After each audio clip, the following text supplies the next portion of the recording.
Welcome to the Epic Photography Podcast. It's a brand new podcast sponsored by our Epic sponsor, Platypod, the world's most compact tripod base. I am Dave Williams, and on this brand new podcast, fresh on the podcast scene, you're going to be given a load of factoids and opinions and a load of advice and a load of inspiration from across the planet from a bunch of photographers all around the world. So let's start right here with me very quickly because I'm going to be introducing everyone else. I'm Dave Williams.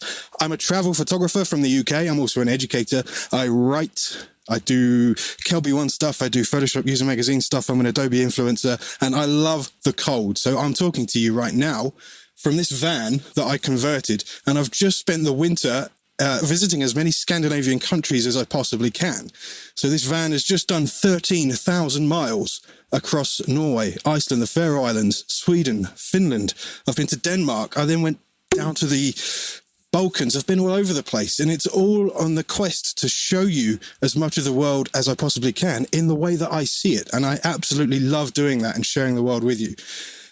But I'm going to very quickly hop over to our next host, and we're going to have a quick chat. So straight over to Italy to Roberto Pisconti. Pisco, how you doing, dude? Fine, thank you, Dave. And you? I'm good, thank you. I'm excited to get this show on the road. We've been building up and planning and preparing everything for this for how long? About a month? Yeah. And it's been pretty hard work. Yeah. 1 month, I think. So everyone on the podcast, as well as being a host, has got a job. And so in most cases, because there's overlaps all over the place, everyone's job relates to what their interests and their skills are. So what's your job on the podcast? My job in the podcast is, I want to talk about portrait, about landscapes, and maybe a little bit of boudoir photography. Oh, boudoir. Yes. Okay, talk to me a little bit about boudoir. That's quite an interesting and engaging subject just from that one word. Yeah. What's your interest in boudoir? Where does it come from? I started to get interesting to the boudoir photography 2 years ago, maybe. And there is a funny fact. 2 years ago, I set up all the things to start my boudoir career. Okay, I booked the hotel, I booked the makeup artist, I booked the two or three models. I don't remember. Today before we start shooting, before we start shooting, COVID. Say hello. Oh no! Really? Yeah, sure. Yeah. Oh man, COVID did so much to ruin. So I remember, so I came to Venice. And me and you went for a walk for the day in Venice, and that was during COVID. So when we were there, we were kind of June maybe, or July, and we were a little bit free to explore, but there was masks. Was this before or after I came to see you? It was after, because the day that I booked the hotel was, I don't remember, maybe 10 of March, okay? Right. And the lockdown began the 8th of March. So, 2 days before. Oh, man. That couldn't get any closer, really. Yeah. One more day and that would have been... So what's happened since then? So obviously Italy's been quite... Italy's been on the headlines. It's been on front page news. Whatever happens in COVID seems to happen in Italy first. So are you on your way back out now? Is everything starting to open up? Yeah. Now it's very... almost normal. You can go around without problem. In some places you need the booster shot. Okay. For the vaccine, but it's almost normal. You need to put the mask when you are in the closed space, but for the rest, it's good. It's much better than 2 years ago. I suppose if you're going to do boudoir shots, you need people to not have a mask on because you want to see who they are. Yeah. But if you want to be my model, you need to put the mask. Me, if you want me to be your model. Yeah. That'd be interesting. I'm not sure there's many people that would want to see that, but yeah, I know where you're going with this. I know some people that maybe like your fish. Awesome. So where do you see yourself going now then? Have you got a plan to come out of this to get yourself back on track on the boudoir stuff, or are you concentrating on other things? Yeah, I want to try again to build my portfolio in boudoir shots with the model. But I think that I need to wait 2 months now, because I just started another my passion. It's musical. I don't know if you know, I am an actor also. Yeah, I know. I've seen some amazing photos of you on stage. And we started with a new company. But in this company, I'm not the actor, but I'm the director. It's you know, the people, the man that control and direct of the actor. Okay. Yeah. And we just started with this adventure, and you know, it take a lot of times to do the things right. I think that must be good as well, getting out of COVID and back into presenting to actual people. Yeah. So I need 2 months just to set up all the things, and after, when I have much free time, I will start again with boudoir photography. Cool. So we can keep keep track on that through the podcast, through the episodes, and see where you're going and how you're going with that. Nice one. Sure. And because there are people that are going to want to know, because the photography community is kind of has got this gripe. Do you shoot Nikon or Canon or something else? With my cell phone. You shoot with your cell phone, so you're a mobile photographer. I reviewed the Sony Xperia Pro 1 for Photoshop User Magazine. I had my hands on it in Iceland, and if you go on the Sony website, the Sony Xperia Pro 1, which is a phone, is not on the phone's page of the website. It's on the camera's page with all the Sony alphas. Really? So although we've been joking about mobile photography all this time, it seems like perhaps the world is changing and mobile phone cameras are possibly the way forwards. But anyway, that's a whole nother episode on its own. But for your questions, I shoot with Canon EOS R. Yep. And I have my old 6D. Okay. Also. And but with the Canon EOS R and the 35 RF f1.8, it's my main lens.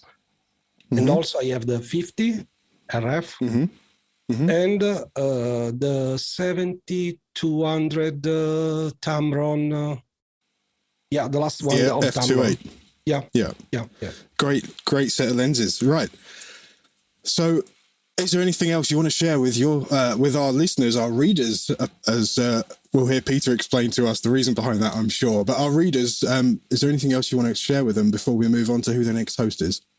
No, I want to just say, go out and shoot now that you have the possibility, because you don't know what the future deserves to you. Yeah, especially at the moment. Wow. Great piece of advice there. So, straight from the outskirts of Venice in northern Italy, Roberto Pisconti, aka Pisco. Also, your bio's on the website, your social handles are on there, but what's your Instagram for people that are listening? Robbie Pisco. It's Robbie, R-O-B-Y, Pisco. Pisco. Yeah. Fabulous. Awesome. Well... Thank you, Dave. Thank you. First co-host Robbie Pisco is, as you can tell from that quick little interview, full of skills, full of knowledge, and has quite a broad experience throughout photography, concentrating on people and on landscapes with a great setup of cameras and a variety of lenses. But now, let's head over to the United States of America, because our next co-host, who's going to be on one of the first episodes after the intro episode. Anyway, from Tennessee, Stephanie Richer. Stephanie, hi. Hey, mijo, how's it going? Hey, good, thank you. So, same questions to you. What's your experience in photography, and how did it come about? Tell me all about it. Well, I've always been an avid hobbyist in photography, and it wasn't until about 10 years ago when I made the move from Southern California to East Tennessee, God's country, that I decided to go professional with my photography. And I went from being a divorce lawyer in California to being a wedding photographer in Tennessee, as well as a portrait photographer. Okay. And from everything I see about what you're doing, what you're up to, although the weddings are a big part of it, there's something that we're going to talk about in a future episode. I don't think I'm in the episode, but you're certainly leading the episode as far as I know. There's something else that you do, which is kind of unique that perhaps more people should think about getting into, and it's the bit before the wedding. And in fact, this Monday, tomorrow, I will be doing my 83rd photography of a marriage proposal, because I live in very close proximity to the Great Smoky Mountains National Park. And I don't know if Europeans know this, and in fact, a lot of Americans don't know this, but it is the most visited park in the United States because approximately half the population of the United States lives within a day's drive of it. So it's a very easy vacation for people. So you get the scenario. Did you say it's a national park? It's a national park. Oh, okay. So it is. That's interesting. National parks were set aside in order to preserve wilderness, started originally by President Theodore Roosevelt in the United States. So what happens is you have a young man or a young woman, I've done same-sex proposals as well, and they decide, we're going to go off to the mountains for the romantic weekend, and I'm going to propose marriage. And a lot of times their family really does want to see what happened. So what I do is they contact me, and a lot of people ask me, well, what do you do? Do you hide in a bush somewhere? Am I behind a rock? Which is a little creepy. But no, I hide in plain sight, because the sight of, say, a woman who looks like me with a camera on a tripod, I look like any other nature photographer.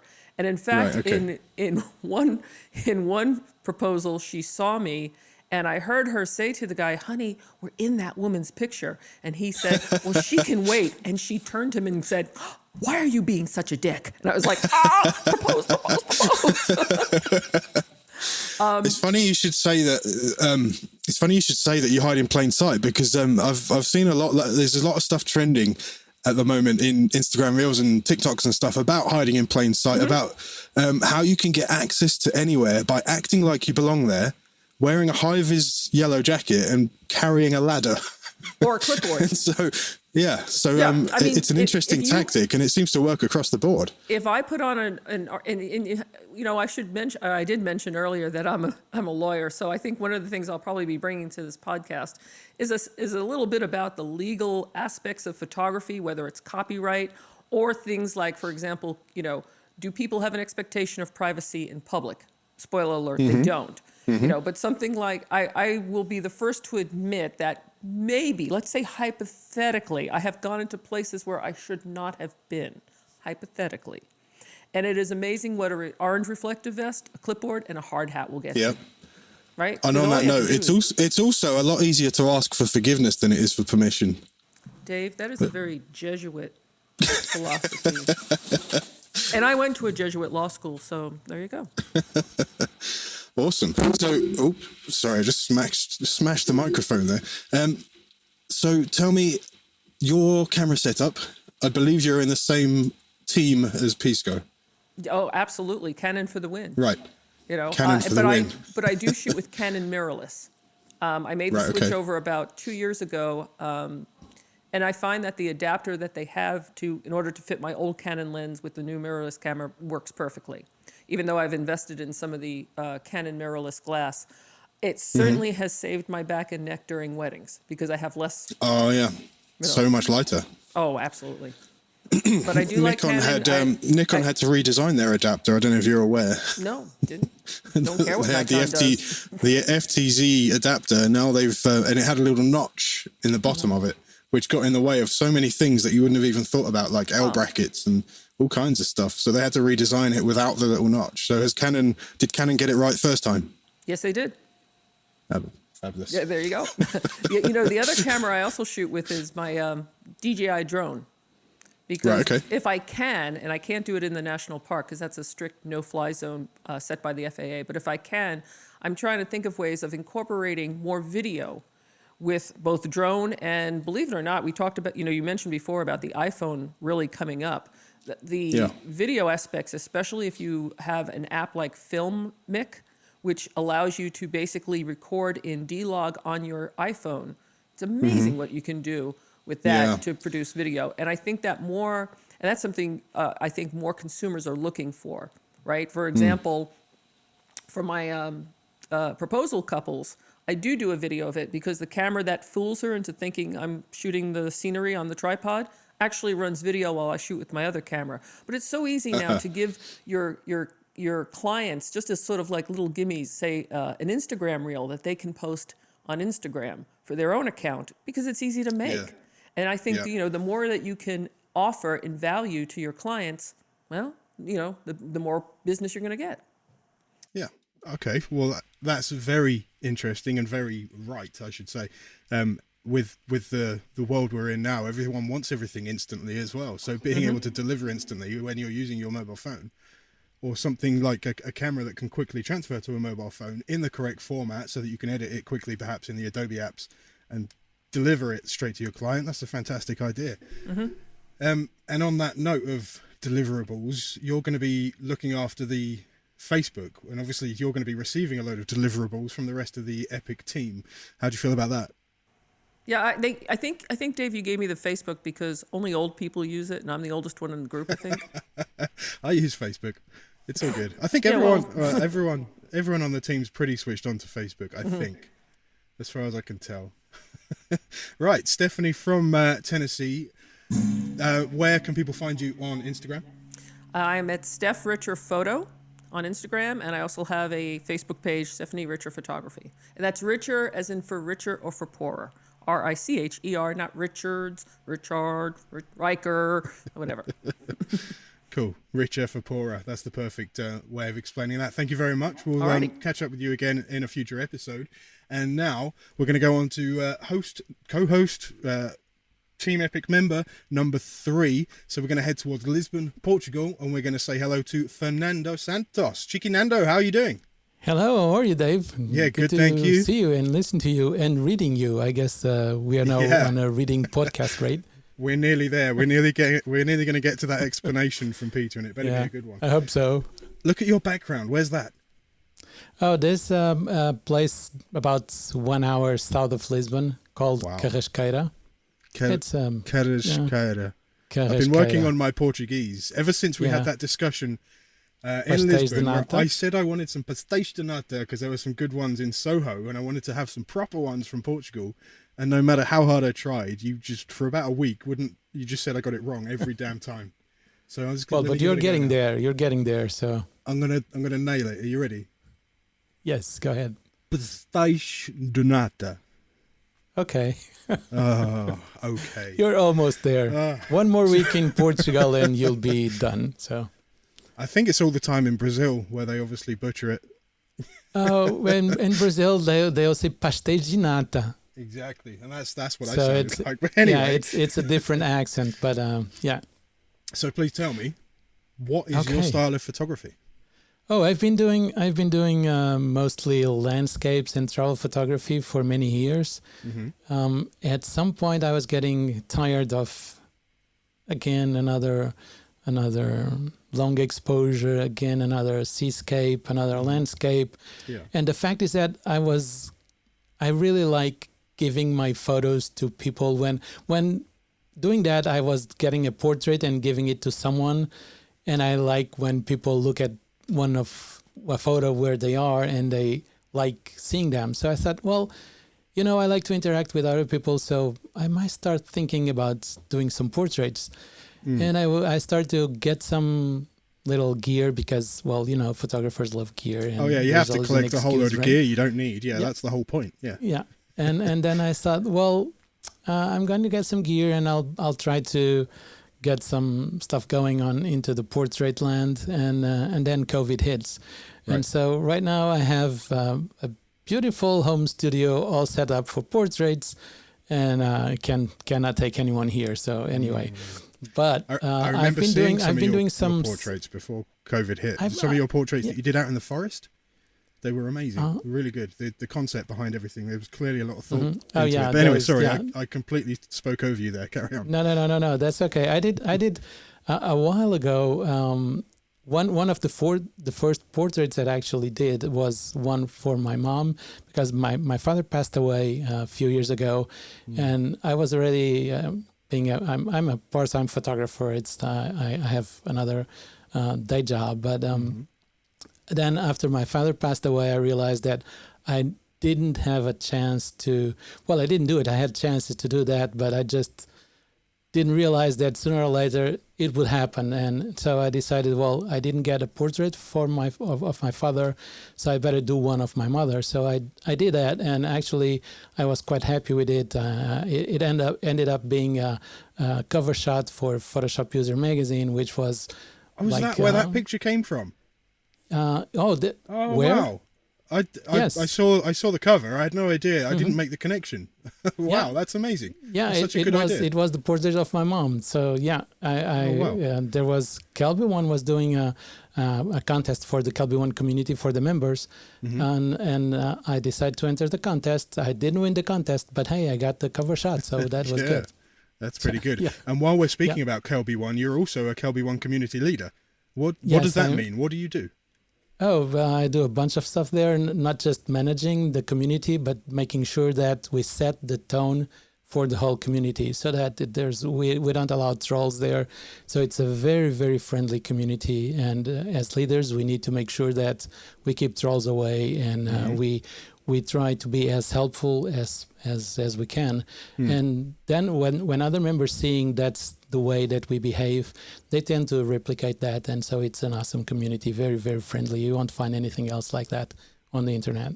That's cool. So you have to completely lead by example and show people exactly the kind of feedback and critique they should be giving, rather than saying, I don't like this photo. You should be saying something like, well, the light over here is cool, but it could be better by doing this, that sort of stuff. Absolutely. Yeah, we help always in a positive way. And it's not just about technical things. There's a lot of problems. People have problems. Let's say they're having problems with Lightroom, and I have an Adobe certification on Adobe Lightroom. So I know Lightroom pretty well. I can handle myself Photoshop quite well. And it's not just me, the community, we are over 33,000 members there. So there's a bunch of people that are very helpful. We have also the Kelby One instructors there, which you're one too. So we have a lot of friendly advice there from professionals, from very well-trained users. So it's a very good community. Yeah, and I'm very happy to be one of the team members on the leadership. So which team are you on? Canon, Nikon, something else? No, it's Canon. Oh man, am I the only Nikon user so far? Well, but I say that. I believe there's some coming, but I'm on Canon. I've been shooting Canon for about 20 years. I used my first real camera was a Nikon. I used to surf when I was a teenager, and so I wanted a waterproof camera. And I got an Iconos 4, so it was back in the 80s.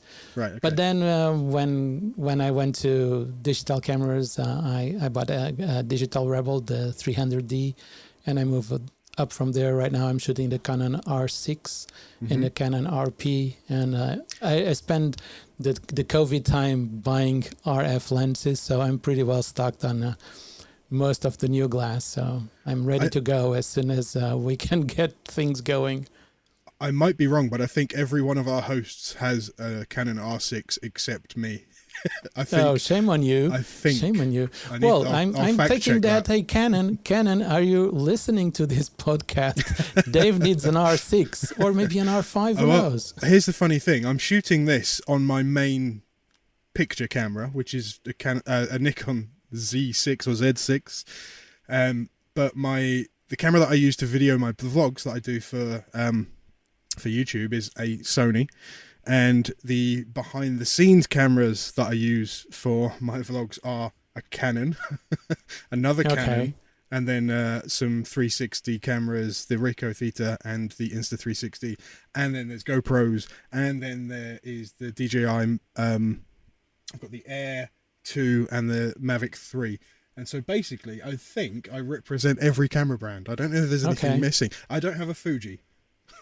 Okay, so Fuji, are you listening to this?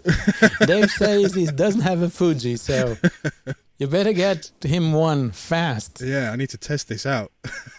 Yeah, absolutely. So, Nando, where can people find you on Instagram?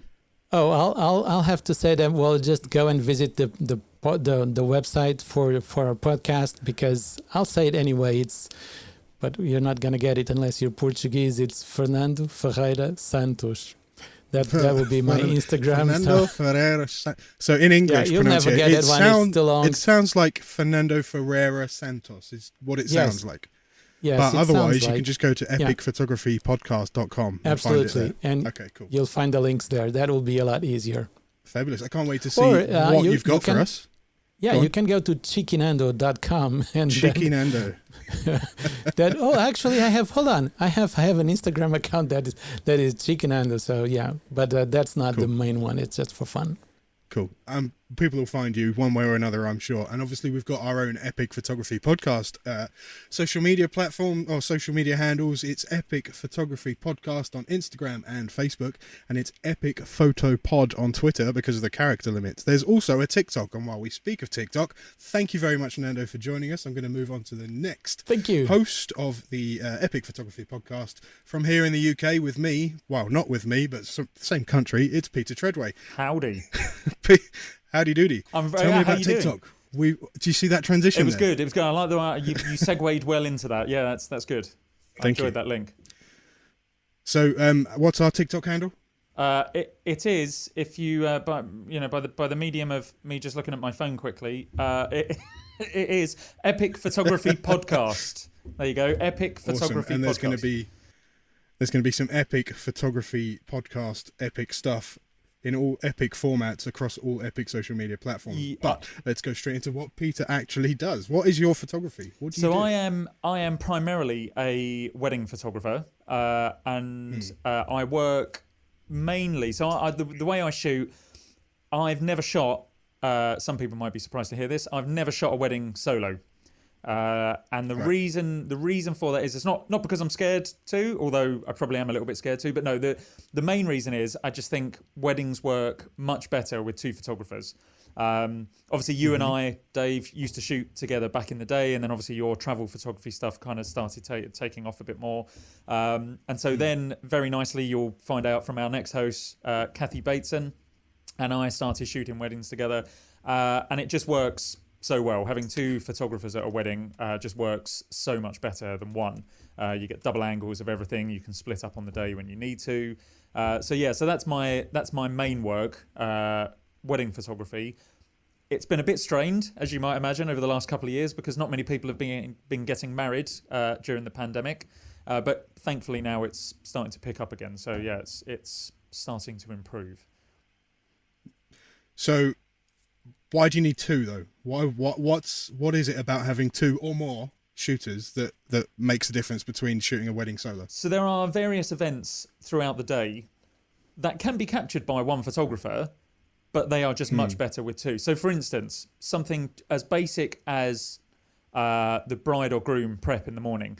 Generally speaking, the brides and grooms won't be getting ready at the same place. The bride generally will be at the venue, if there's a hotel or they offer rooms, and the groom will either be at their place or they'll have a hotel nearby if it's kind of a destination wedding. So they could be 10, 15 miles away from each other. Exactly. And so it just gives you the benefit. And as much, it's quite funny because quite a few grooms will say, I don't want any pictures of me. I don't need pictures. But then you turn up and they turn out to be some of the best pictures because it's just 4 or 5 lads just having the time of their lives in the morning. There's some of that nervous tension in the air, which always brings out great photos. And the guys they're having a crack basically, and they're knocking back a couple of drinks, which maybe you shouldn't do before the wedding, but knocking back a couple of drinks. So you could do a photo shoot with them that they weren't expecting that would make them look like a rock band or like a superhero or something exactly different with all their wedding garb on. As you might imagine, brides and grooms often haven't had a professional photo shoot before. Brides just tend to kind of slip into it more easily. They're more happy to kind of pose, and the grooms are just a little bit more standoffish with it. And this is where Cathy comes in, and she'll explain. But Cathy is just incredible with the way she gets people to do things. I think it's the accent more than anything, but she's just got, she can tell anyone to do anything, and they will just do it.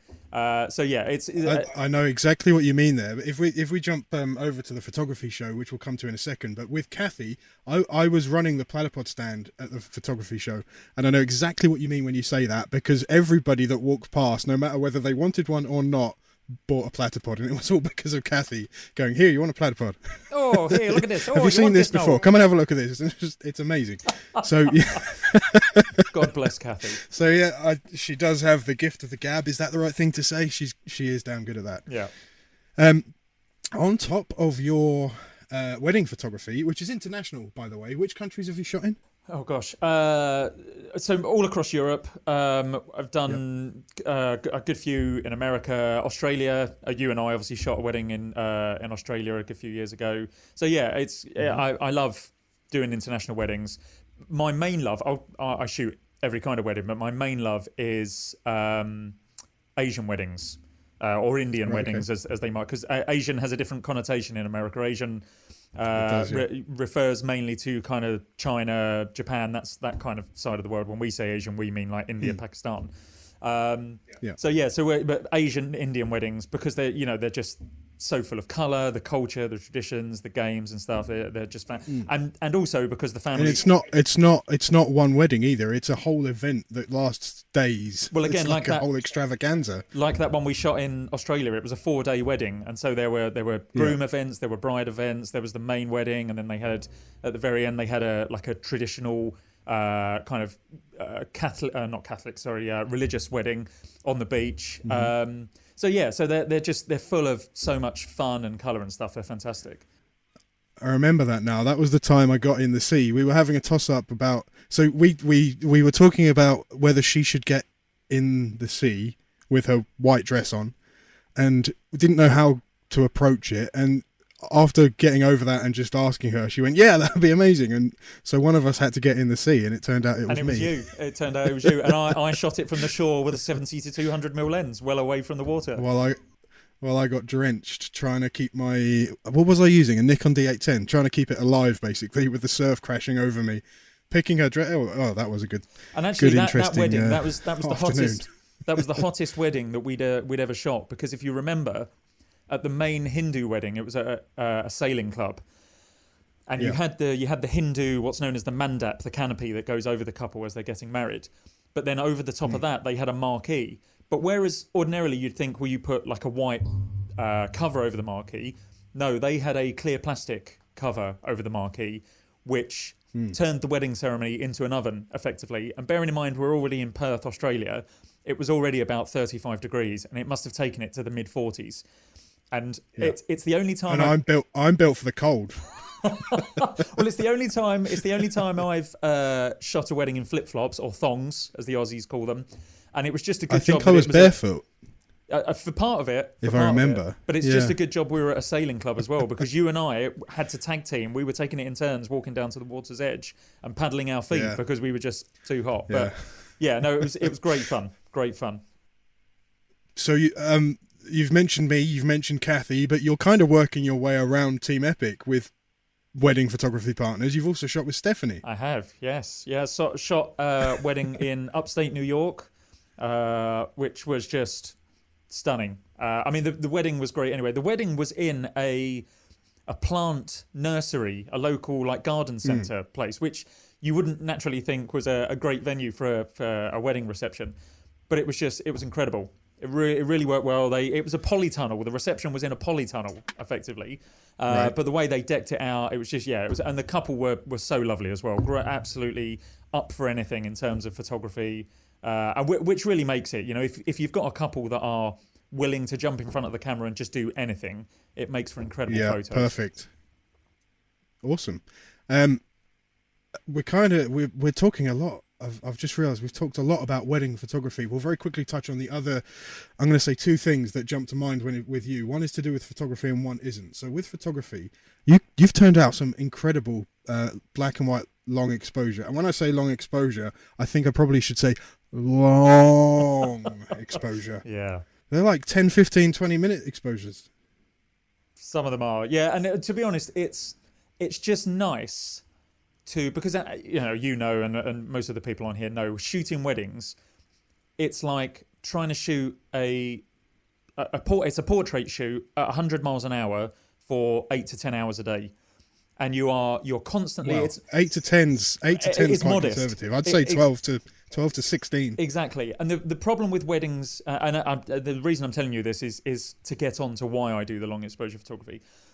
Shooting weddings it's not only physically draining because you're running around, you're carrying 5 to 10 kilos of cameras all day, and you're up and down with them the whole time.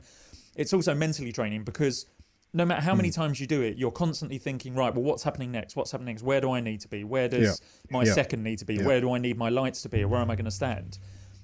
And this is exactly why, brides and grooms, you should really feed your photographer well. Absolutely, yes. Yeah, well, it's in the contract as well, so they have to. But no, absolutely, because we're running around, as you say, for up to 12, 13 hours a day. And you are, like the day, any wedding photographer will tell you, the day after a wedding, you feel like you've been hit by a truck because it is just, you are just so mentally and physically drained. And so moving on to the long exposure photography, as you say, some of my shots are 15, 20 minutes long.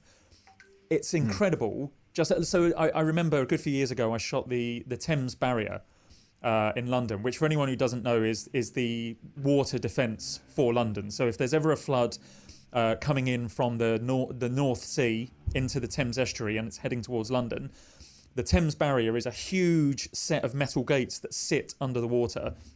And when the high water is coming, the gates come up and effectively it will flood Kent and Essex. But the heart of London, the capital, will be saved. And so you have about 7 or 8 piers stretched across the river. And they're obviously beautifully architecturally designed. They've got this, gorgeous silver. It's almost like fish scale tiles over them. And so a good few years ago, I took the train down there, walked along the side of the Thames, set my camera up, and just where I was set up, there was a bench behind me, and it was awesome. You put the long exposure filter in, the 10 or 15, 16 stop filter. You click the button, and then you just sit down and you just watch the world go by for 15, 20 minutes. There's no rush. There's no, no one bothering you. There's no, there's no Aunt Maud saying, oh, can I just call you over here for this photo? And can we, can you do this? And it's so serene. So it's an escape. Exactly. You watch the boats just go up and down. You watch people watch. It's just incredible. Yeah. So for me, long exposure black and white photography, it's just about that rest and relaxation after the chaos almost of a wedding shoot. Awesome. So tell me, where do people find you on Instagram? So my personal photography account is Peter Treadway Photo. My wedding photography account is Peter Treadway Photography. And if anyone, the other passion that you were talking about earlier, I'm also massively into cycling as well. So if anyone likes watching a middle-aged, sweaty man in Lycra climbing hills on a bike, feel free to go and find me at Peter Treadway Cycling as well. Nando's covering his eyes. Awesome. Nando, you've seen all those pictures before. And before we jump over to the next host, one more question. Which team are you on? So I'm going to say something controversial. I am Nikon and Canon. You and I, probably about 11, 12 years ago now, started shooting on Nikon. And I was a Nikon fanboy for many, many years until the Canon R6 came out 2 years ago. And I jumped straight on it. I mainly shoot video with my Canon and I shoot stills with my Nikons. But I spread the barrier. I'm across both brands. So you're kind of on board with me then, where you've just got whatever works. Whatever gets works. The job. Exactly. It's just a tool. Cool. Exactly. Right. Nice one. Well, thank you very much, Peter, from the UK, and we're going to jump over to the next. Which team are you on?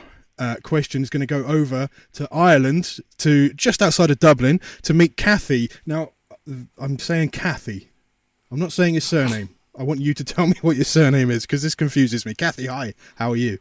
Hi. How are you? Can you hear me okay? Yeah, I can hear you. Great. Okay. Can hear grand. Okay, because grand. So, which team are you on? The main, but my mate. Oh God, my name, right? Yeah. Is that what you're talking about? Well, which team are you on? Nikon, Canon? Oh, sorry, Canon. Canon, right? Okay, and Canon. your name. So, Okay. I always call you Cathy Baitson. Everybody calls me Cathy Baitson because even my friends call me Cathy Baitson and have done for years. Right. So when I started my accounts, as in Facebook, Twitter, everything was Cathy Baitson. Okay.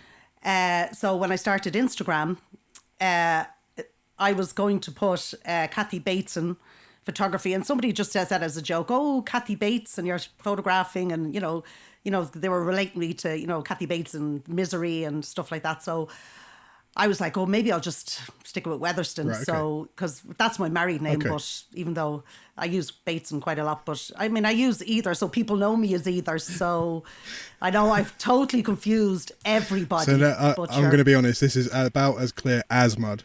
But essentially, if anyone hears Cathy Baitson or Cathy Weatherston, you are the Cathy behind there. Yes. Right, okay. I'm the same person. Cool. So what do you do? Yeah. Well, as well as like I photograph families and, school photographs and stuff, but my main work would be weddings and newborns. Oh, okay. So, yeah. Newborns. And obviously you've heard before. So yes, I think you're the only host that has that as a specialist subject. Mm-hmm. So what's your top 3 tips to succeeding as a newborn photographer? Because I'm interested, and I'll tell you why I'm interested. When I'm shooting a mountain, the mountains are just there. When the rest of the team that shoot portraits are shooting a person, they can say, turn your head this way, do this, do that, whatever. You can't do any of that with a baby. No, I think the hardest thing was learning how to settle and pose a baby. I can now, I'm known as the baby whisperer. I can settle a crying baby in minutes. Right. There's a way of doing it, but you also have to know how to pose them.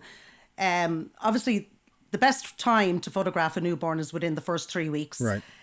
Because they're more moldable and more Moldable. sleepy. Yeah, their bones aren't they're not rigid, because after 3 weeks, and you put a baby down and they'll kick out their arms and kick out their legs and, and then they wake up, where the first 3 weeks they sleep a lot more, and you can just, once they're out for the count, you can put that hand under and, bring the legs up underneath and, they'll just stay, so most stay asleep. But if they wake up, I can settle them back down. So learning how to do that, number 1, I suppose. There's 2 there.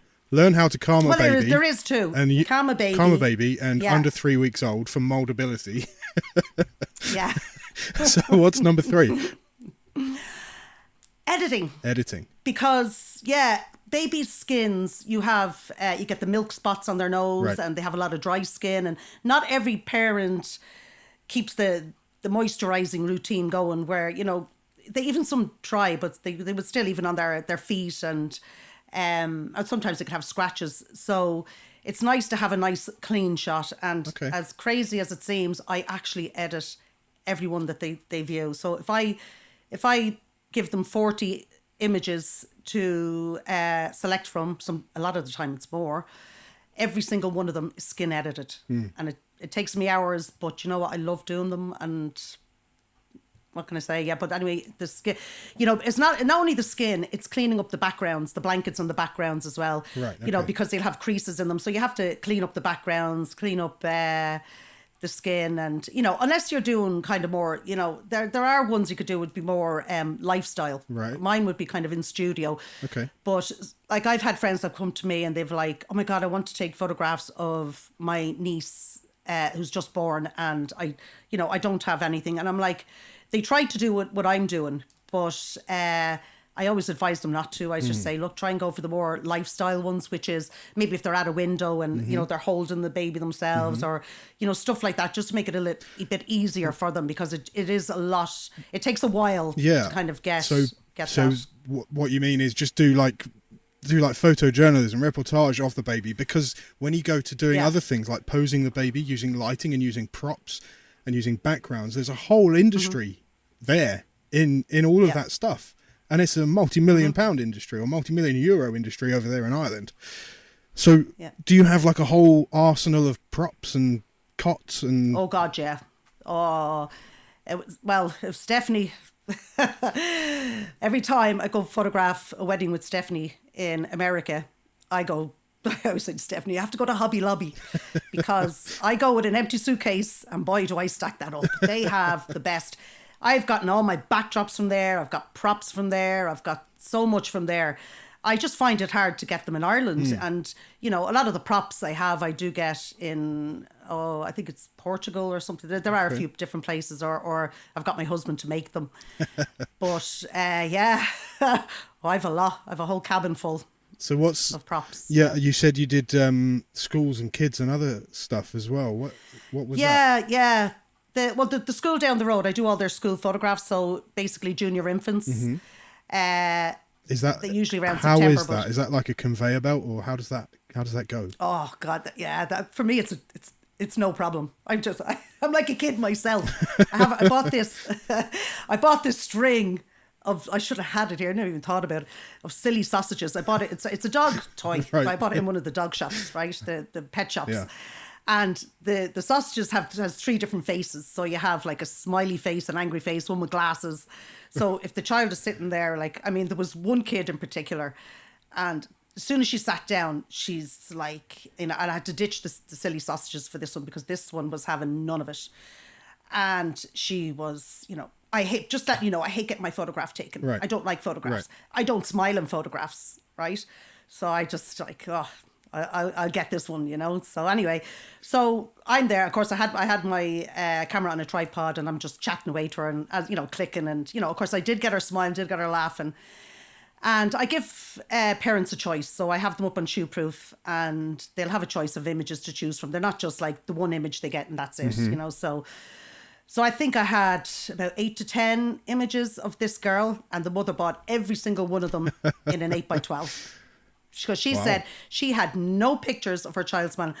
I love them. And it was all down to the silly sausages. Well, this particular girl was, but all of them are. Yeah, because as soon as I break out, which silly sausage are you? Oh my God, they just start laughing straight away, and Wow. But I get every single kid smiling, awesome. No problem, and I love doing it. It's great fun. People say, oh my God, kids are so hard to shoot, but I don't find that. I haven't even. No, I have no reference for that. Peter and I did some stuff years ago. It wasn't my thing, but I remember it just not being easy. Let's put it that way. It wasn't easy because you're thinking about 4 or 5 different things all at the same time, as well as which buttons to press on the camera. Yeah, no, I think it just comes naturally to me now at this stage. Obviously. Not even just the school photos I do their communion and confirmation photos as well. So, and I just have it to a T now. I'm just doing it over the years, and I just don't really find it hard. So let me throw in a different question then. If tomorrow you had time on your hands and you didn't have anything booked, and you wanted to go out with your camera, what would you do? Where would you go, and what would you shoot? Oh my God, landscape. Yeah? Yeah, even on my days off, I want to photograph. Fabulous. One of my photography pages on Instagram is like landscape. I love street photography. I love all sorts of photography. But yeah, I'm jealous of your camper van, by the way. I would kill for one of those. One of these days I'll have one. I'm thinking about when I can bring it over to Ireland, and I reckon there might be an opportunity early June.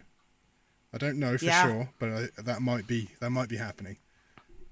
Yeah, early June I'm photographing a wedding with Stephanie in No, Miami. Well, don't worry about it then. But yeah, move it a little bit along to the end of June, and that's okay. Can't do that. Just don't sleep it out this time. I can't do that because Peter needs a support vehicle for his ride to Paris because he's crazy. Oh, okay. So that's happening at the end of June. Anyway, right. So where can people find you on Instagram?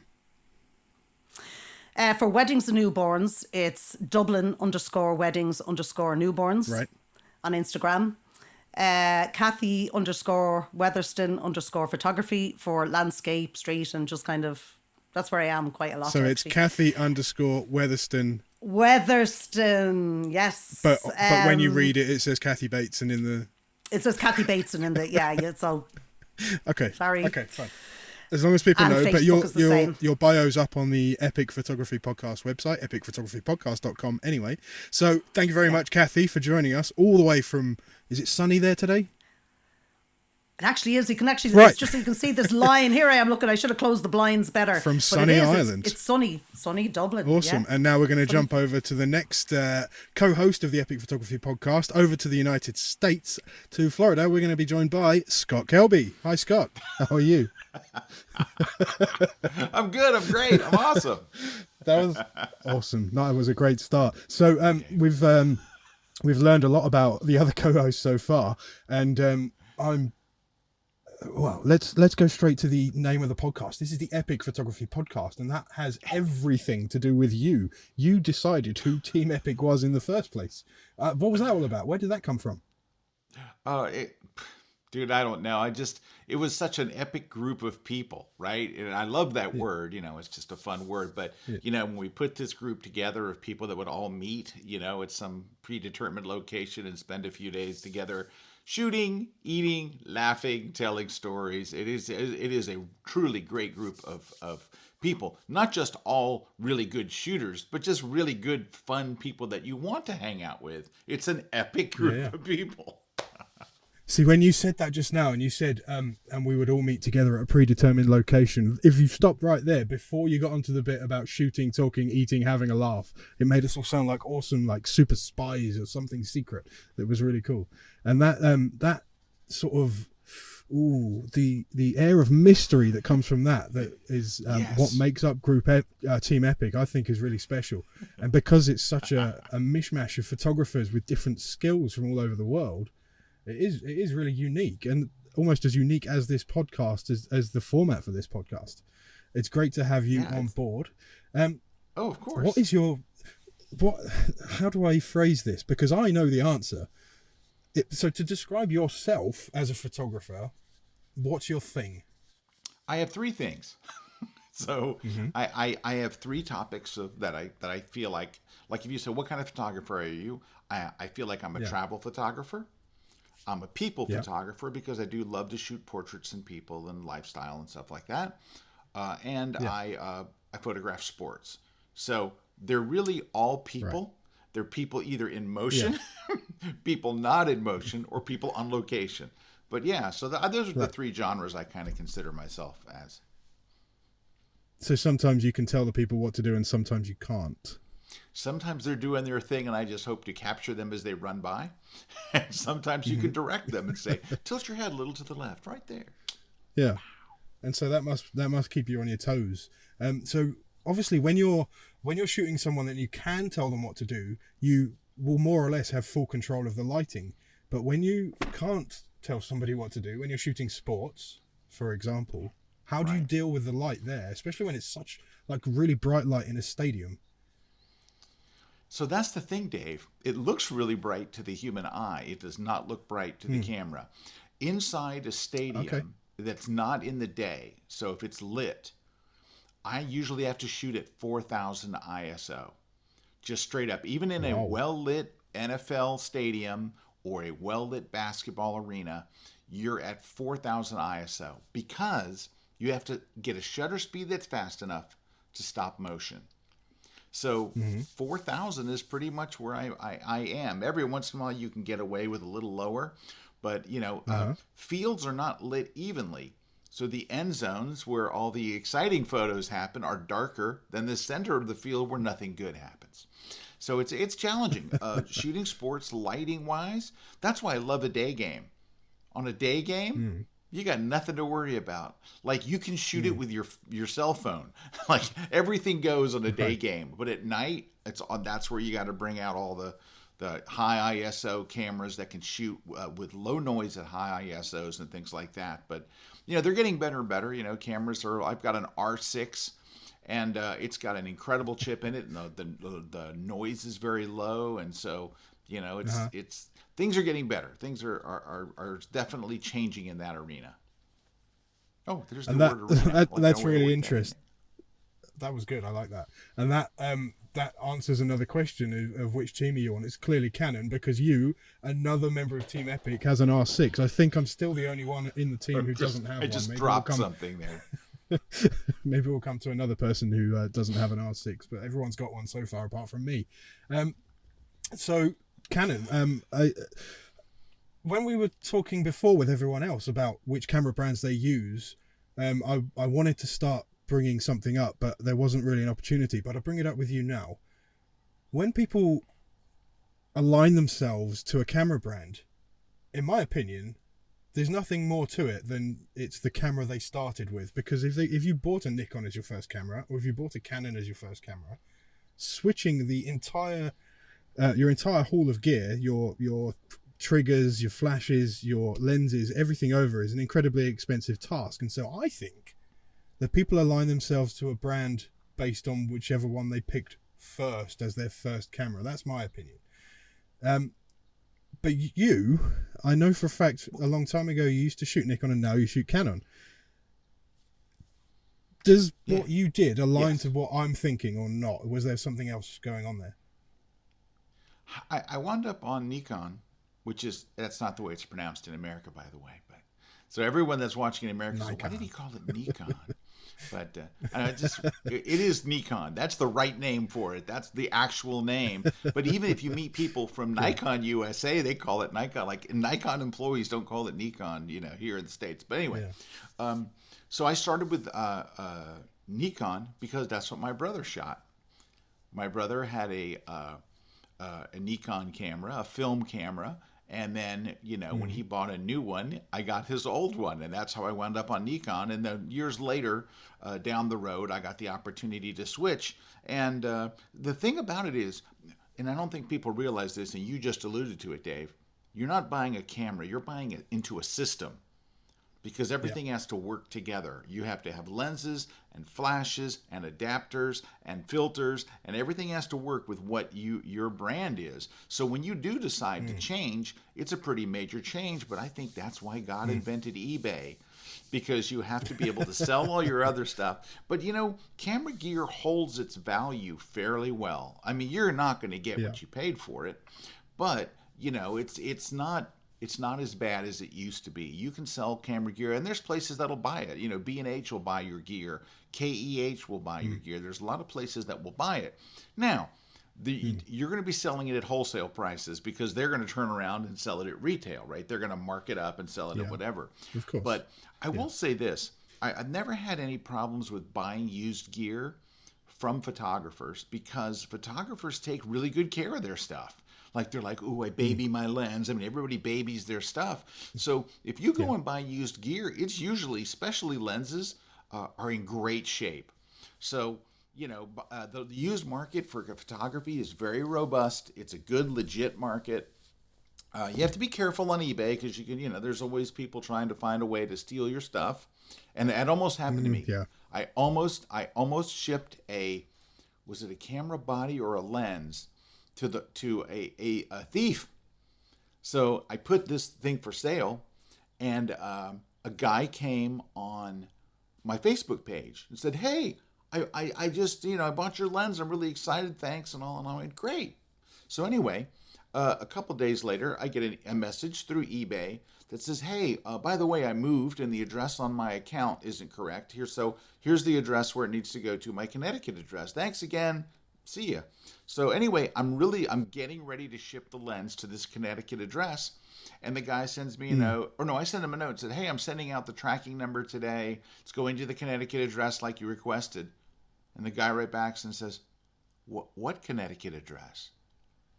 A guy went and created an account with that guy's name, something very close to his name, because he saw his name on my Facebook page. So let's say his name was John Smith, and he said, hey, Scott, I'm here on Facebook.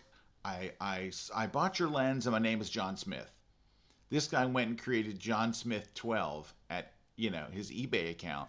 So he was contacting me as if he was the guy, and he switched the address. I was this close to shipping the camera to a thief in Connecticut.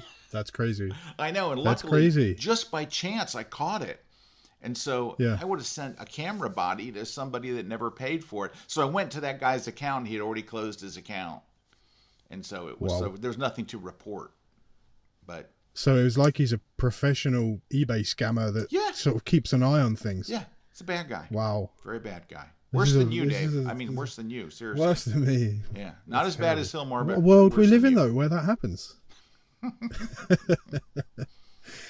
Cool. So if people are looking for you online, they can find you by searching Scott Kelby, and your Instagram, I believe, is Scott Kelby. Yeah, my Twitter, Scott Kelby. My LinkedIn, Scott Kelby. The only place where I'm not is Facebook. I'm S. Kelby, and it's a long, embarrassing story of how I screwed that up. But it's facebook.com/S. Kelby. Like, it looks like Skelby. Okay, cool. So I'm sure there's going to be an episode. In fact, I know there's going to be an episode coming up where we talk about branding and keeping all your social media handles in line with one another. But yeah. Anyway, I'm sure people will find you nonetheless. Thanks for joining episode 1 for the introduction, Scott, all the way from sunny Florida. Yay. And we'll see you in a future episode. And now we're going to go just a little bit east of you, still in Florida, to Hillmar Smith. Yay. Hillmar is an incredible photographer, and we're lucky to have her on the team as well. Hillmar, how are you doing?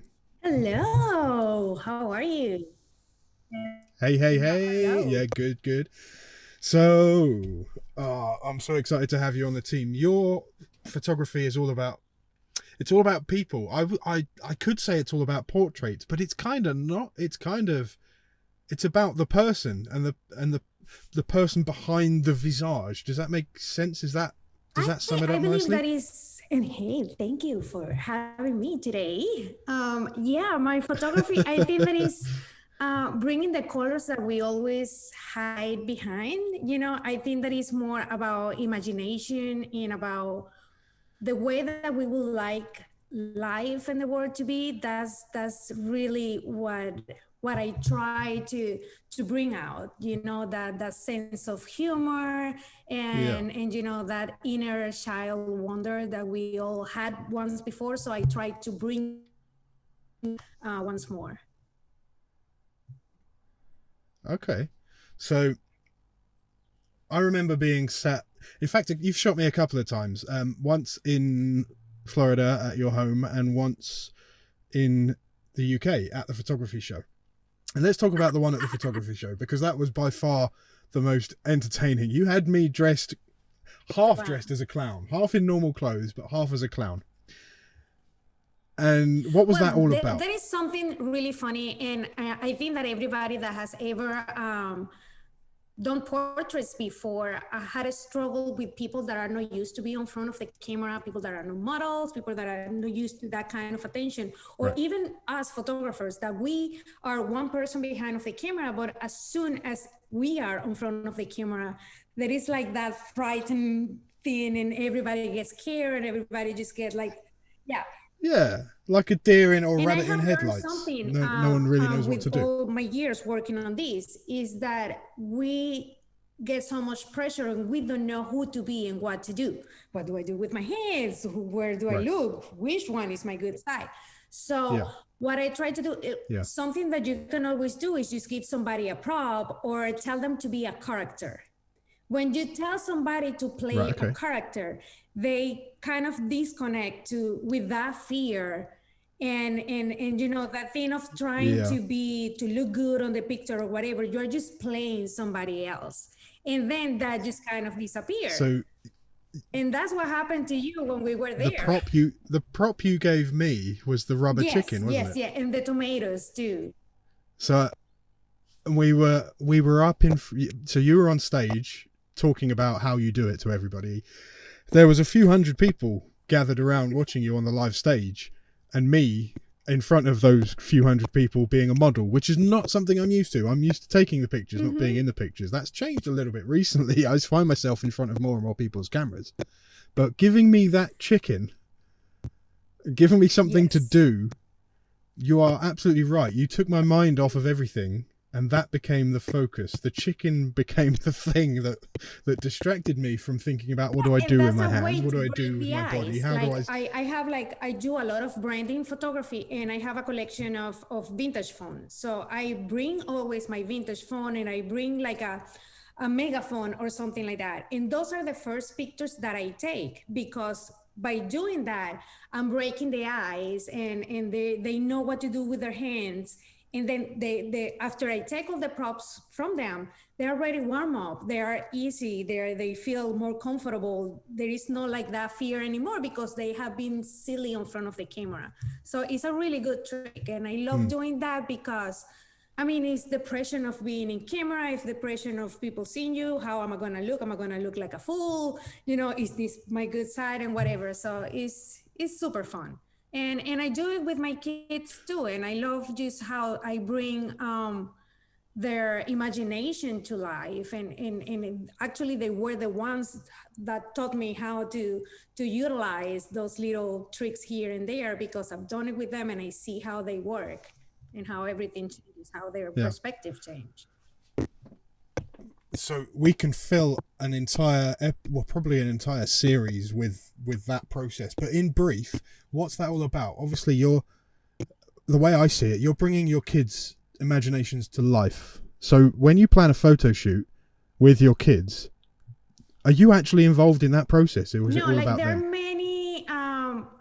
I can give them an idea, or they can give me an idea. Like if I show you my picture of the three of us raising snails, it was my daughter waking up on a Saturday morning and said, let's do a picture. And she comes up with me with a lot of ideas. So she asked me, let's do a picture. And what are we going to do in the picture? Oh, we should be racing. What are we going to be racing? An animal. What kind of animal? She says snails. And who's going to be winning? Of course, she was going to be winning. What am I going to be doing? You're going to be last. So, you know, in those little things, right. I think that is very magical, because that's the way that a child's brain works. And by me doing those pictures with them, it's just kind of, you know, preserving all that sense of wonder. And I think that is so magical, instead of just sitting a kid in front of the camera and telling them to smile. So it's just like adding that wonderful imagination into the art that we create together. It's just, I think that it has more value emotionally than anything else. So if anyone listening to this wants to see the picture of the snails, where will they find you on Instagram? They will find me at Hillmar Smith, Gilmar Smith. Everybody knows how to spell Smith. Okay, Smith. Cool. Fabulous. And your links are all in your bio on the Epic Photography Podcast website as well. And so I introduced you as being in Florida, but your accent suggests that you are not from Florida. I am from Venezuela. Venezuela. Yeah, I love my beautiful Venezuela. I haven't been there forever, but yeah, I am proudly Venezuelan. Well, yeah, there's been a problem in the world that people haven't really been able to go anywhere, but we're trying not to dwell on that. Definitely, yeah. Everything's getting back to normal. So you're going to get back there soon? It is really dangerous in the situation there. It's just like, it's scaring me to go there by myself, or even taking my kids. I wouldn't take my kids there. It's too dangerous. So I haven't been there in like 14 years, and I don't plan on going until, I don't know, I feel that it's enough to go. Right. Yeah. And this is interesting, because people get with what's going on right now, at the time that we're recording this, there's a massive situation between Russia and Ukraine, and everyone's attention all around the world, everyone's attention is on this, but people forget that there are other conflicts, other tensions, other situations across the planet, and Venezuela unfortunately has something going on itself, and it hasn't really got much media coverage. And it's something that has been going on for, I'm telling you, I haven't been there in like 14 years, and I haven't been able to go because I mean, it's dangerous, and I wouldn't take my kids there. But you have to look at it, just not on the way, just look at it at the place that you grew up, all your memories, who you are. So whenever, can I curse? No.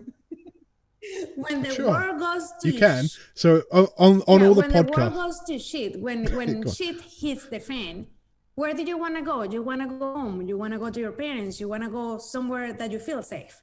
I don't have that. I cannot go back to my country. I cannot go where my parents are because it's not safe. So it's always that disconnection, and I love this country. I love Orlando. I feel this is my home. But at the same time, I'm not from here. I will never be from here, even though this is my home.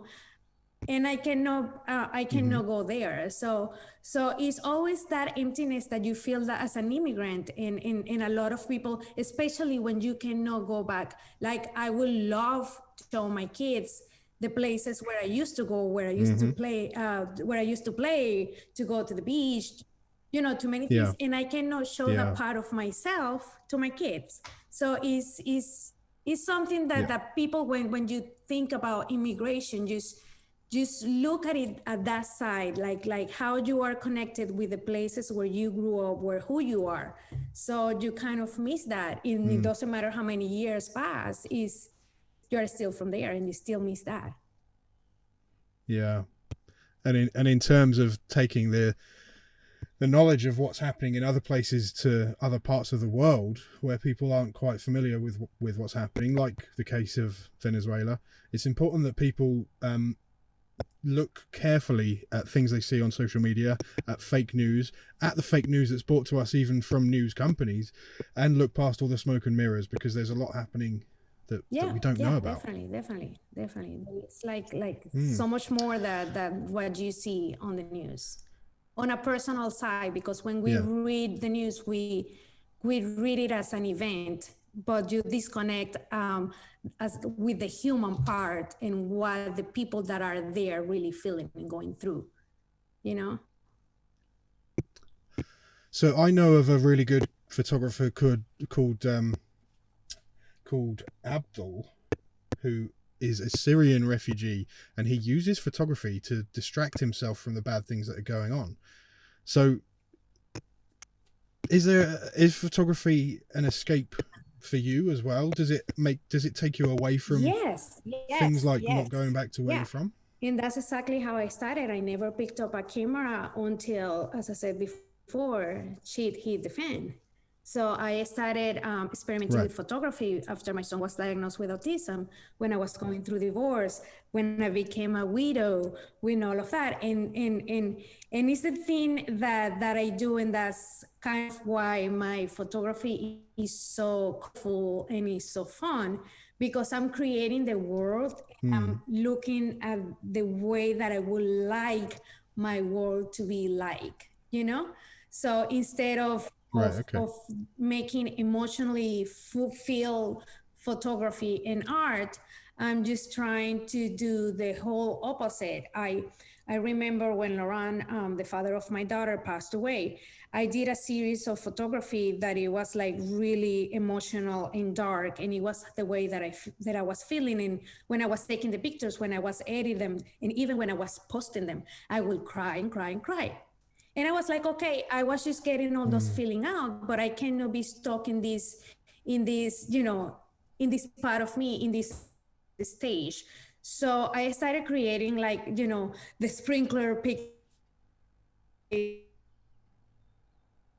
file picture. And I started creating a lot of more colorful and happy things. And that made a shift on the way that I was feeling, because I was having fun while I was taking them. I was laughing, I was smiling as I was editing them. And then I realized this is how I want my world to be. This is what I want. And then I started doing the things with my kids, and I saw how valuable emotionally they were for me and they were for them. So I try just to keep that, and you see that my pictures, everything that I do, it has humor, it has a lot of saturated colors, and it has a lot of creativity in it, because it's a way for me to build the world that I would like to live. And I think that by doing it, it's cool. When you think about something and you put your heart into it, maybe your world will transform into it. So that's really my approach to using my camera and my photography as a healing. Yeah. Well, that's amazing. I love that story, and I love how you got into everything. And I can't wait to see and hear the episodes that you're going to be involved with. obviously with 11 hosts on rotation, there's lots to learn, but I can't wait to see what you're going to tell us about how all this comes together in the future. And I have one more question before we move on to the next co-host, and the question is, what team are you? Definitely Team Nikon or Nikon, however you want to call it. Yeah, it's me and you. Are we the only ones? I think so far. I think everyone else said Canon. Wow. Yeah, it's me and you so far. So we'll see what happens next. Probably next. Nikon or Nikon. Thanks for joining us on the first introduction episode, and now we're going to move on to the next guest, which is it's not a guest, it's a co-host. I keep getting it's weird hosting your own thing with everyone else. Anyway, the next co-host from Florida as well, it's Erik Kuna. Hi, Erik. But I'm not in Florida. Where are you? I'm in North Carolina. What are you up to in North Carolina? Look at it. It looks to me like you're kind of in the middle of nowhere.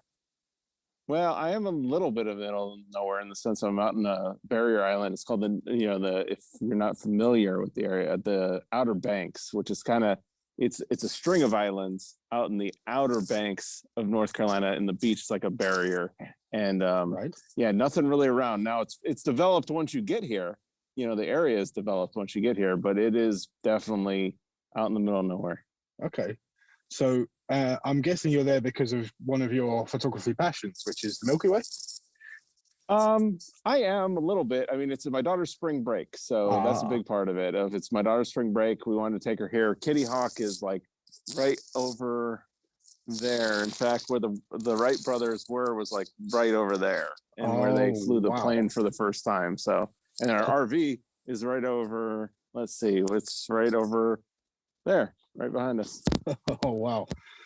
Two things close to my heart: vans and planes. I love it.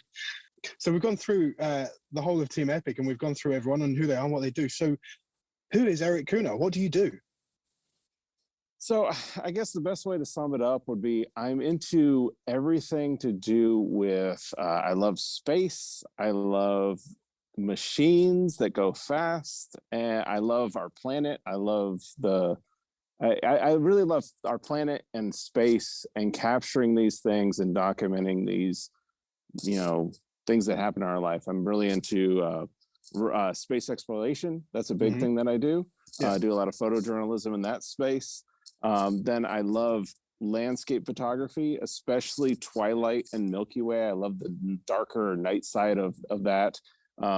This is the time when I would avoid shooting at all costs, because I just don't like this flat sun everywhere, but I love dramatic. I love weather. And then big into aviation as well. I just have a real passion for flight and planes and everything that goes fast like that. That's awesome. That reminds me, actually, when I was over in Florida one time with you guys over at Kelby 1, there was a rocket launch. It was the Falcon Heavy, and I really wanted to get over and shoot it. So I drove all the way across Florida to Cape Canaveral, or near Cape Canaveral. And obviously with you having so much experience and all the knowledge for shooting launches, I asked you a question, and the question came back to something we'd spoken about previously, which is when I was starting to teach photography, as in person rather than writing about it, you said, never say it depends. And then when I asked you how to shoot a rocket, you gave me a number. You said, just F-14, just shoot as long as you need to. Yeah. How's that come about? Because I tell you that I put that photo on Getty Images, and it sells time and time and time again. Every month it appears on my statement. I mean, here's the thing, I know that the correct answer is it depends, because it does depend. But when you're starting out, it depends doesn't help. Yeah, especially if you're starting out with a genre. That's why I always tell people is like certain things we put a lot more emphasis on than not, know, and one of those things is settings. Yeah. And the reason people say it depends a lot of times, if you really want to know, it's because as a photographer, you start figuring out that it does depend. Yeah. But there's certain times where it doesn't depend. And basically when you're starting out, there's certain things that are just rules, that like, hey, if, for example, in your case, you're trying to capture a light streak at night, I know the lighting is not going to vary at night, right? When you show up to a location, unless somebody comes driving through with their headlights or does a headlamp, like your exposure is going to be your exposure. So I know no matter where you're around the Cape, Well, if you're trying to capture that streak, I told you F14, ISO 100, and just do it while the rocket's going off. Do I do that every time? Absolutely not. But that's the equation for, I know you're going to get the shot. It might not be exactly how I would shoot the shot, because I would probably walk into that scenario and say, oh, I'm a little farther away, inverse square law, all this magic. I might go to F11. Or, oh, the moon's out. And that's actually what it was, is the moon wasn't out. So I'd maybe go up to I'd go up to ISO 400, you know, but those are like little variations. That isn't going to be like, people think that the difference between this and this is going to be dramatic. And like 100 to 400 ISO, not a huge difference in that style of photography. Or going F11, F14, these are minor changes in the grand scheme of things. But like you said, I mean, you're taking you know what you're doing. And you know what you're doing, and I was there once for one launch. And that's why it's so great, and that's why our company exists, right? At Kelby One, we exist because we want people that are starting out to not be frustrated. This thing should not be hard. It shouldn't be like Scott tells a story all the time about like when he was taking taking music lessons, and then you had a teacher that finally went, hey, I know, because most teachers, you know, some of the problems with most teachers, they try to overcomplicate it. And then you get frustrated, and then you end up quitting. And it's like, it doesn't have to be that complex. So if somebody just explains it to you in a way that's not really that complex, you go, oh, okay. Now, the other side of photography is the settings are like the easiest thing. The hardest thing is things like composition. The other hard thing is dedication, actually going back to a location again and again. A perseverance, that's a big one for me, is perseverance, having patience, and then practicing. Those are three things that I think are key. It's your left brain versus your right brain, or the science versus the art in making the difference between a photo that works, a photo that, you know, is balanced and exposed, versus something that really is done really well and really jumps off the screen and pulls in the audience and makes people want to see more of your work. And that in turn inspires you to create even more and go back to these locations. And it gives you the drive and determination to persevere, like you're talking about. I mean, there's many times, you know, you go out, you start with photography, you get very frustrated, and you're like, why can't I get those epic shots? And it's like, well, you probably didn't realize people don't realize all that goes into that. And it's little to do with what camera brand you have. It's little to do with what lens exactly you shot with. It has little to do with, you know, I don't know, all those things that we kind of become obsessed with. Gear, we become obsessed with techniques. It's more about like actually the adventure of it and the what it takes to go into it. And that's where, if you want to get great at photography and you don't have patience, forget it. You know, especially with the style of photography that I do, and I know you do a lot of that. I mean, landscape photography is actually, it seems so easy, but epic, great landscape photography is absolutely hard.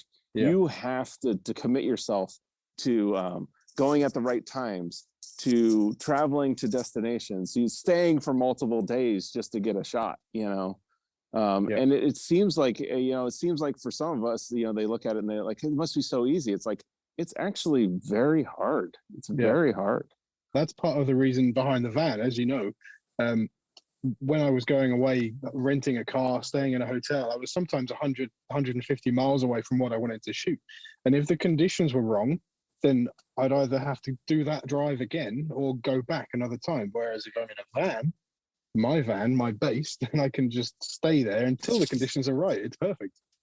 Oh, that's exactly where I'm at. You know, going down, right, way down there off into the distance, there is a lighthouse that I want to go shoot at. And that's I mean, on top of other things, you know, educating my daughter about like first flight and all that stuff, that's cool too. But there's things that, you know, planning, and we have multiple days here. And the same thing, that's why I have an RV. That's why we travel this way, is because for me and what I do, it's a better way. And that is, so I couldn't go last night. So what happened is the weather is right at that threshold. And what happened is the clouds did not clear by the time I needed it to this morning. So I'm going tomorrow morning. and then I have a window on the next day. And I knew these 3 days were my window because I'm playing with the moon right now. It's not exactly the right time because I'm working around my daughter's spring break, but that's what we do as photographers. We work around this stuff to create those shots. So I've got 3 nights to get the shot.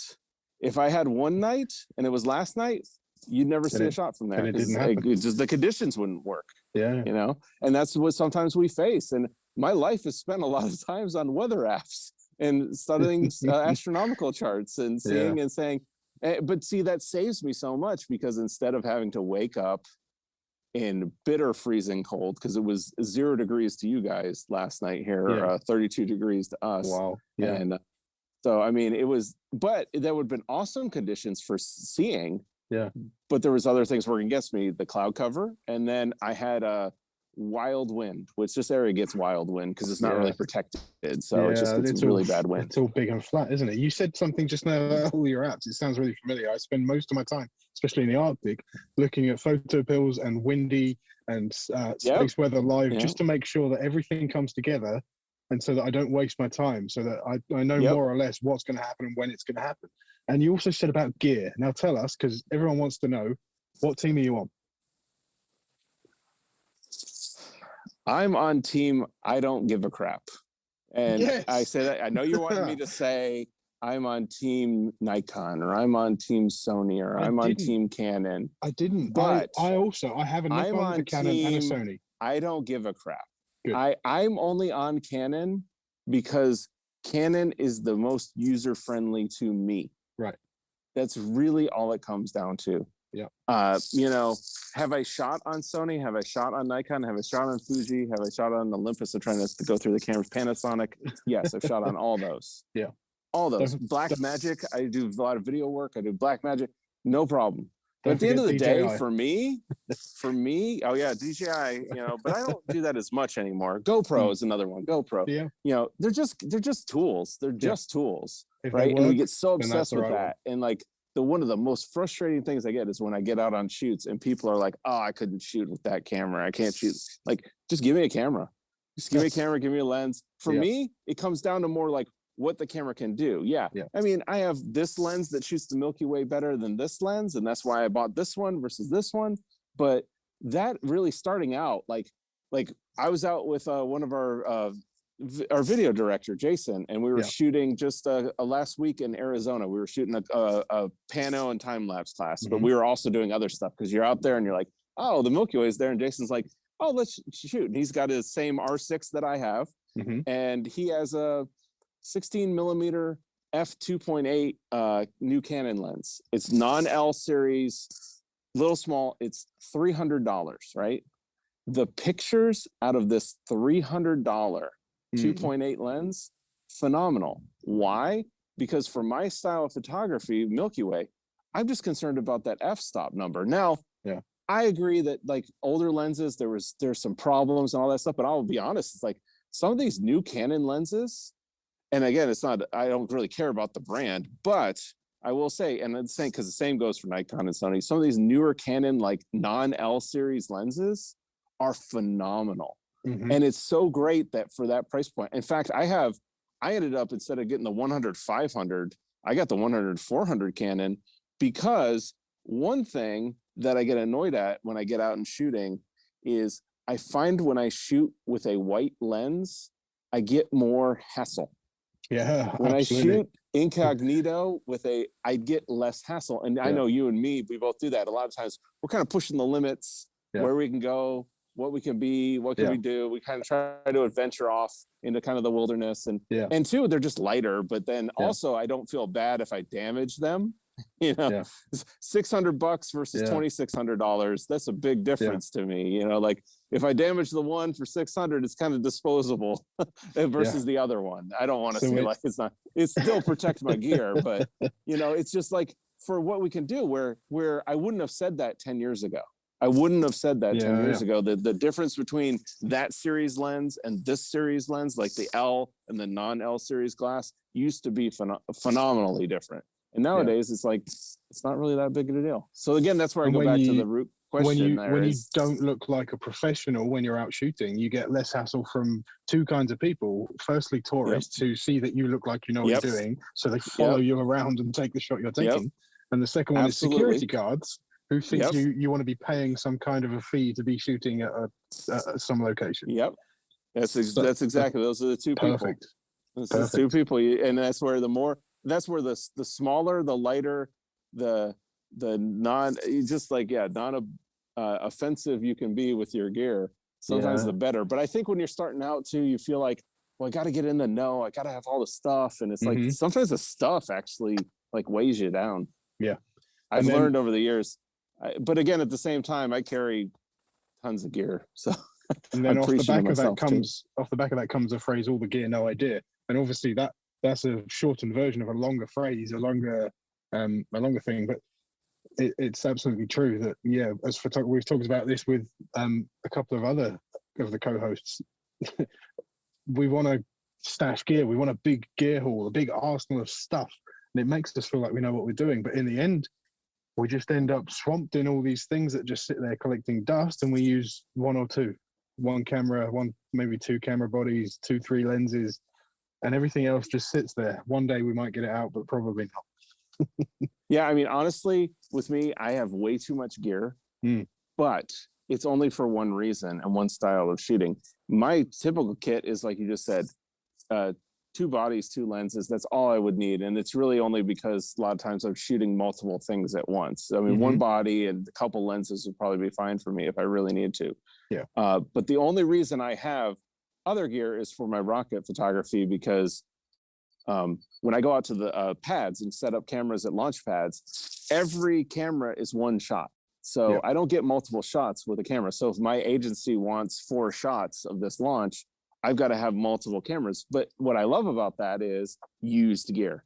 All my gear is used. In fact, if you look at my rocket shots and my pad shots, all that stuff's from ancient cameras. Most of it's even recently, again, I shot a launch just a couple weeks ago. It's 5D Mark IIs, 5D Mark IIIs, 7Ds, originals, and what it is I can get those fairly cheap used, and they're workhorses. They don't break. And, I got to have them out in the elements, and I just have them protected with plastic bags and stuff, but it just out in the elements, those things survive.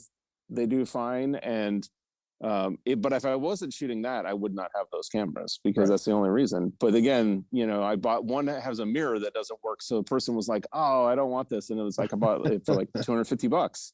But then I don't need the mirror. I just need to turn it on in live view. See the scene, frame it up. I know that, like you said, I know the settings to go in there. I put it on the manual mode settings I want, and there you go. Awesome. I just make sure I can trigger my camera with sound. And that's it. That's really it. And if somebody was starting out, that's what I would tell them is, don't overthink this. Don't overcomplicate this. Just get an old camera, get a old decent lens, put a sound trigger on it, set it on these settings, and you'll get a shot. It's going to happen. That's cool. So you've talked about a few things there that basically are entire episodes in themselves. So I can't wait to hear in future episodes in a bit more detail about some of these topics, like how you set up a rocket shot and how you use photo pills and all that sort of stuff. And I'm sure everyone else can't as well. But in the meantime, as well as going to epicphotographypodcast.com and finding your bio, where will people find you on Instagram?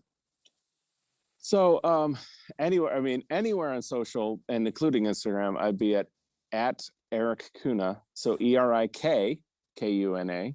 And then the same thing. And then honestly, Kelby 1, that's a big place too. I teach over there. We teach all these topics that we're talking about. We went out to a launch pad and actually got on launch pad and set up her cameras, went through the whole settings, or, we've been out in the middle of nowhere shooting the Milky Way, showing people how to shoot the Milky Way, or landscapes like I was talking about last week. We're just shooting time lapses and panos, landscapes, and just really trying to keep it to where if you're starting out, instead of telling people, well, I don't know what really the settings are, or then you're searching through all these videos and everybody's telling you different things. It's like, as you saw, you just set up your camera with those basic settings and you're going to get the shot. It's just then a matter of all those other things, which we go into in Kelby 1 as well, is like, we put a lot of emphasis on composition, planning, framing, inspiration, because those are the things. The things that the things people think they need to know are often not actually the things. And when you go to Kelby 1, you find out what's really important. And on Team Epic, it's as well as having Scott, the big man himself, there are 5 Kelby One instructors and Nando, community leader, who looks after the social side of things. So, I mean, this is a great place, and we can help people out. Oh yeah, and that community, how to find things and how to learn things. Awesome. That community over there is awesome. Well, Erik from Florida, but actually today from North Carolina. Thank you very much, and we're going to move. Yes, thank you. I'm going to go warm up. Yeah, it looks pretty cold there. It's really cold. It's, for us, again, it's only up at about 39 degrees right now. So just I don't know. No, it's a few a few degrees in your language or whatever you guys use. Which I wish we would use your guys' stuff because it makes more sense. But whatever, that's what we do. Well, I think I can see at least 4 layers on you there. Is that right? Oh man, it's pretty bad. It's pretty bad.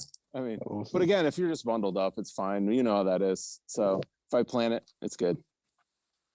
Awesome. Well, thank you very much. And let's move on then back to the UK.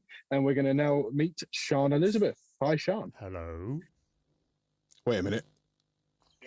Hang on. unless Siân, you're not Siân. Unless Siân has just got decidedly uglier and more masculine. Which for a beautiful young lady she is, I can't imagine she has. No, I am not Siân. So here's what happened, guys. Siân's got the Rona, which is put her out of action for episode 1, the introduction to the team. So we're missing Siân, but we're also missing Mimo. So those guys are busy or otherwise unavailable, and they're going to join us in future episodes. So we've got Peter back. Aren't you lucky? Hi, Pete. Hey. Yes, unfortunately, Siân is riddled with the Rona, so you've unfortunately been landed with me. So Dave, you've basically interviewed us the whole way through this episode, and we heard a little bit about you at the beginning of the episode. What you do, you know, everyone knows you. You're a travel photographer. You live out of your van. You converted this van. You've been traveling all over Europe. So what I really want to know, and what I'm sure everyone wants to know, is what's next for you? Because I know you've just come back from this epic trip all across Northern Europe, through the Scandies, down through kind of Eastern Europe as well. So what's coming up next for you? At the moment, I'm currently sitting in Dorset where I'm waiting for a sensor. My wheel speed sensor has broken, which means my cruise control, traction control, and ABS don't work. But that part is due tomorrow, so I'm going to be hitting the road. I'm going to be heading towards Wales. The first thing on the agenda is, because of everything that happened, if you've been keeping up with my YouTube, it sort of knocked out the creativity a bit. There was a whole load of stress, and basically someone started to break into the van, and a whole series of other things happened. Yeah, I saw this. That sounded pretty scary stuff. You in the van at the time, and they did some damage to the lock at the back of your van, which you didn't realise at the time. You've only just picked up on, right? Yeah. So I caught them. I was in the van. I caught them trying to break into the van in Serbia, and how do I put it? I dealt with them. Let's put it that way. I didn't think there was any damage, but it turns out when I got back to the UK, the doors were glitching. I couldn't get the doors open, and they'd busted a hole underneath the door handle and tried to get into the lock mechanism and the cables. And now that means the door broke and I was without it. But my garage, the mechanics that I use, have managed to largely solve that. There's still a few issues there, but they've pretty much solved that issue. So because of that lack of creativity that comes off of all of this, I need to get back in the zone photographically, which means as for what I write about all the time, if that happens to you, I'm going to go and do a personal project. And something that I'm passionate about is planes, so I'm going to go and look at some planes with a camera. You like planes? I never knew you were an av geek. Isn't that crazy? Would never have known that. So there's this place called the Mac Loop. It's in Wales. It's called Low Flying Area 7, which is where the RAF and the US Air Force in the UK, or the European wing of the US Air Force, go and do their low flying training to keep their ratings. It's similar in America. There's something called Star Wars Canyon, where the US Air Force and the US Navy fly really low through the canyons. It's like that, but it's in Wales here in the UK, so it's probably going to be raining. But you know, that's what happens. So that's immediately what's going to happen, and I'll take the adventure on from there, probably to Scotland, until I think I've got about 5 weeks until I need to leave the country. Yeah, I've heard about this. So yeah, tell us all about that, because you are heading westward, I believe. I am. It's been a while since I went to the USA, but I'm heading back there. Russell Brown from Adobe is leaving Adobe, and what he does events all the time. He's the senior principal designer for Adobe, and he has invited me to go to his event, the Rock and Roll Reunion. And I'm going to be doing a talk all about social media and behind the scenes, but from the perspective of being a graphic designer rather than a photographer. So the event is for designers, and the purpose of the event is to teach them new skills with Photoshop and Illustrator. And the reason I'm talking is because of all the behind the scenes work that I have done on my own social media account. So I'm going to go and impart a bit of that knowledge over there at the conference, which means I get to go to California. Awesome. But I'm going to make the most of the trip and go join Mark Heaps for about 3 weeks in Texas afterwards as well. So that's going to be amazing. It's quite interesting, actually. You say that it's a conference for designers and you're going as a photographer, because our good friend Dave Clayton has always spoken about so he's a graphic designer, and he's always spoken that as photographers we need to think more as designers. So we need to look, when we take an image, we need to think about, well, where's it going to go? Is it going to go on a cover image? So where do we leave negative space, and where do we move things around, and how do we place things? So it's quite interesting to hear the flip side of that, is that you're going to a designers conference to kind of impart some photography knowledge. You never really think, but it's obviously quite a symbiotic relationship between photographers and designers. It is. And I think all of it in creativity overlaps. Every creative, what do we call it? Like an industry, I suppose. Every specialism within any creative field can overlap. So musicians, I'm sure, can benefit from certain things that photographers do, and vice versa, and all throughout creativity.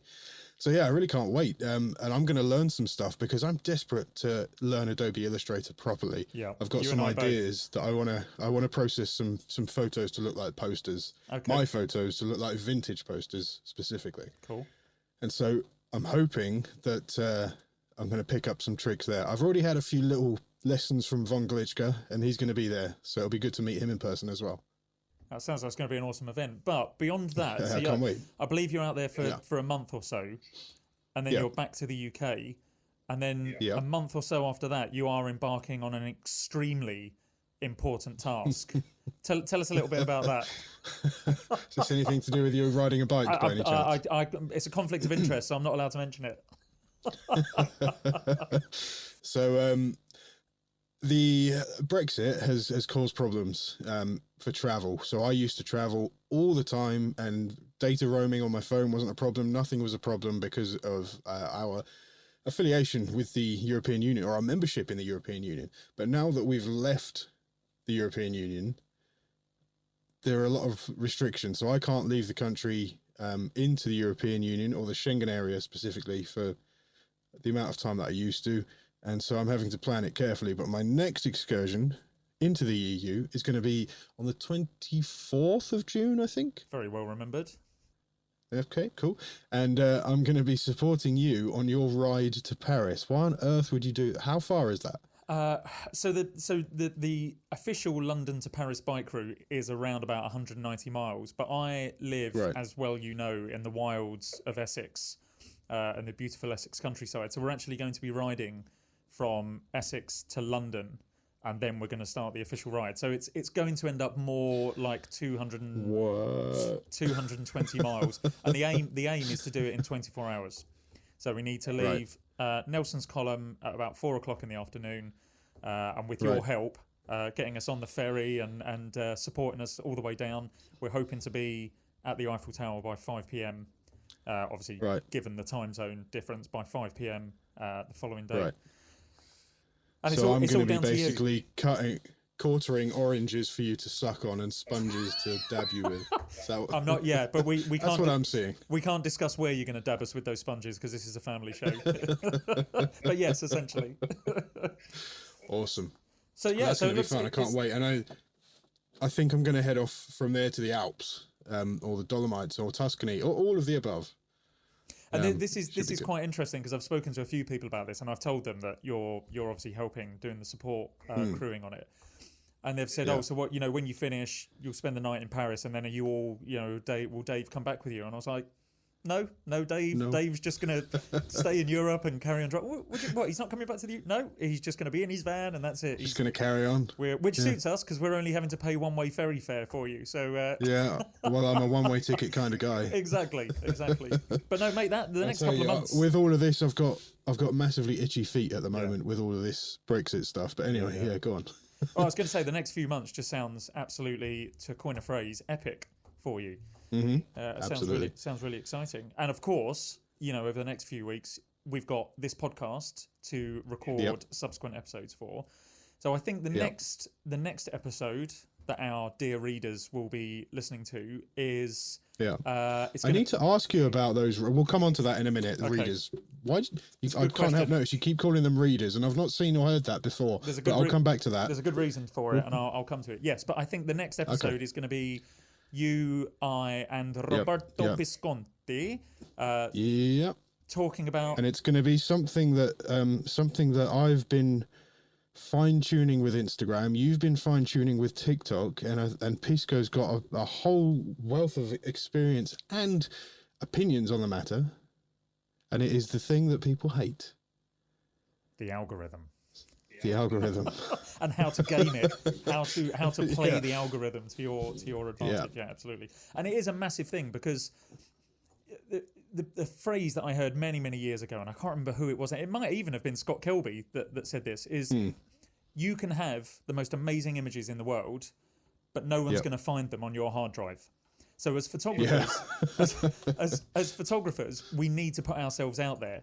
But it's no longer a case of just putting yourself out there. If you really want to be seen, you need to put yourself out there, and you need to know what the algorithm is looking for, how to fine tune not just the images, but how to fine tune your presence online. And obviously, I won't go into it too much now. We'll obviously have a whole episode on it, but I think that's going to be a really interesting discussion, actually. I'm looking forward to it, and we'll dig into it in great depth. Absolutely. Next week. Indeed. But we've got loads and loads of things coming up with everyone that we've met in this episode, and all the skills, knowledge, and experience they have, as well as their opinions, because there are some very opinionated people in Team Epic. There are, very much so. There's going to be some amazing content for you to digest as you read through our podcast. We'll come to that. So that's that for now. I don't know how long this has been. Hopefully long enough, but not too long. And thank you all very much for joining us on episode 1 of the Epic Photography Podcast, where you've met Team Epic, and we'll see you again next time. Oh, and don't forget, Pete, who's our sponsor? It is Platypod Tripods, who make the world's most compact tripod bases. Awesome. Check them out at platypod.com, and you can find us at epicphotographypodcast.com. See you later. Thanks, guys. See you again soon.